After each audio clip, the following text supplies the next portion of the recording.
지난해 뉴욕시에서 벌금을 가장 많이 낸 슈퍼마켓은 브루클린에 있는 파이오니어로 나타났습니다. 시 소비자 보호국이 지난해 650여 개의 슈퍼마켓들을 대상으로 바가지 요금과 물품 명칭, 수량 표기, 오류 등을 조사한 결과 370개의 업소가 적발됐습니다. 이들 업소가 낸 벌금 40만 달러 가운데 파이오니어가 바가지 요금과 표기, 오류 등 5개 부문이 적발돼 벌금 11,460달러를 내며 벌금을 가장 많이 낸 업소의 오명을 썼습니다. 이 업소 매니저는 가격을 전선화하는 과정에서 표기 오류가 발생하는 경우가 많다고 설명했습니다. 반면 255개 업소가 검사를 받은 퀸즈 지역에는 벌금을 부과받은 업소가 하나도 없는 것으로 드러났습니다. 플러싱 일대에서 동일범의 소행으로 추정되는 아시안 여성을 노린 연쇄 성폭행 사건이 잇따라 발생하면서 경찰이 공개 수배에 나섰습니다. 경찰은 지난해 9월부터 6개월 동안 한인 밀집 지역을 포함한 백구경찰서 관할 지역에서 발생한 3건의 연쇄 강도 사건의 용의자 몽타주를 6일 공개하고 시민들의 적극적인 신고를 당부했습니다. 경찰은 용의자가 지난해 9월 22일 오후 10시 10분 34애비뉴 부근에서 37살의 아시안 여성을 뒤에서 접근해 밀쳐 강제 성추행한 후 도주했다고 밝혔습니다. 용의자는 또 석 달 후인 지난해 12월 12일 오후 7시 30분 샌포드 애비뉴와 147가 부근에서 27세 아시안 여성을 벽으로 밀어 성폭행한 후 피해자의 지갑과 휴대폰을 탈취해 도주했습니다. 이어 지난달 27일에는 새벽 3시 45분 바운 스트릿에서 25세 아시안 여성을 성폭행한 후 도주하기도 했습니다. 용의자는 20대 히스패닉 남성으로 신장 5피트 5인치에 130파운드로 왜소한 체구를 갖고 있으며 마지막 범행 당시 가죽 재킷과 청바지, 검은색 운동화 차림이었습니다. 최근 한 달 사이 이스트 브런즈윅의 타민족이 운영하는 저가 세탁소가 속속 문을 열어 한인 세탁업계가 긴장하고 있습니다. 모든 의류를 1.99달러에 세탁해준다는 저가 세탁소가 벌써 2곳이나 영업에 들어갔습니다. 이들 저가 세탁소는 모두 인도와 이탈리아계가 운영하는 것으로 건물 구입과 세탁 장비 구입에 수백만 달러를 투자했다고 전했습니다. 현재 한인 세탁소들은 뉴저지주 환경국에서 주관하는 퍼크 기계 교체 시기가 다가옴에 따라 계절적인 영향과 경기 침체로 인한 불경기에 목돈이 들어가야 할 시점에서 이같이 터무니없는 가격을 내세운 대형 업소의 박리담회식의 영업 행위에 우려의 목소리가 나오고 있습니다.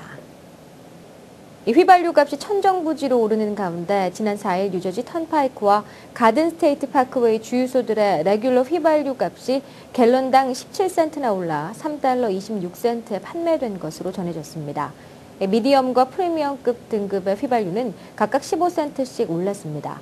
레귤러 휘발유 값이 갤런당 4달러에 점점 가까워지는 가운데 일부 전문가들은 올여름 그 이상 올라가는 것도 가능하다고 전망하고 있습니다.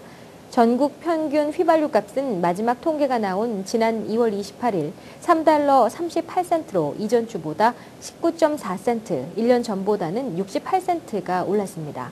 현재 국제유가는 배럴당 100달러를 넘긴 상태입니다. 뉴욕시가 택시에 물건을 두고 내린 시민들이 분실물을 추적해 찾아갈 수 있는 새로운 어플리케이션 서비스를 4일 전격 선보였습니다. 옐로캡 분실물 보관소 정보를 제공하는 어플리케이션은 택시비 영수증에 쓰여있는 택시 영업 면허증 번호를 입력하면 분실물 보관소 위치와 연락처를 제공하는 방식으로 시민들이 빠른 시일 내에 분실물을 찾도록 돕는 서비스입니다. 택시 영업 면허증 번호는 문자와 숫자가 조합된 4자릿수로 택시 내부의 옆면과 칸막이에 게재돼 있으며 영수증 윗면에서 확인할 수 있습니다. 뉴욕시는 정보를 제공받은 보관소에서 분실물을 찾지 못할 때는 지역 경찰서의 분실물 보관소를 확인할 것을 당부했습니다. 택시 분실물 추적 애플리케이션은 뉴욕시 웹사이트에서 이용 가능합니다. 미국의 대표적인 땅콩 버터 브랜드 스키피가 만든 2종류의 제품에서 살모넬라균이 검출돼 제조사가 자체 회수에 나섰습니다. 6일 시카고 NBC 방송 등에 따르면 스키피는 지난 4일 자체 샘플 조사 과정 중 저지방 제품 2종류에서 식중독을 일으키는 박테리아 살모넬라균을 발견하고 리콜을 발표했습니다. 오염 가능성이 제기된 제품은 저지방 크림 타입 땅콩 버터와 땅콩 덩어리가 들어있는 저지방 제품이며 유효기간은 각각 5월 16일과 5월 21일까지입니다. 스키피의 모 회사인 유니레버사와 관계자는 이와 관련한 감염 환자 발생은 아직 보고되지 않았다고 밝혔습니다. 토요타 자동차가 타이어 압력 상태를 보여주는 장치의 결함으로 미국 시장에서 SUV와 트럭 등 22,000대를 리콜한다고 7일 밝혔습니다. 또 혼다 자동차와 크라이슬러도 미국 시장에서 리콜을 단행했습니다. 토요타는 2008년부터 2011년형 FJ 크루저와 랜드 크루저, 타코마, 세쿼이아, 툰드라 등에서 타이어에서 공기가 빠져 압력이 낮아졌을 때 이를 알려주는 장치에 문제가 있는 것으로 드러나 총 22,000대를 리콜한다고 밝혔습니다.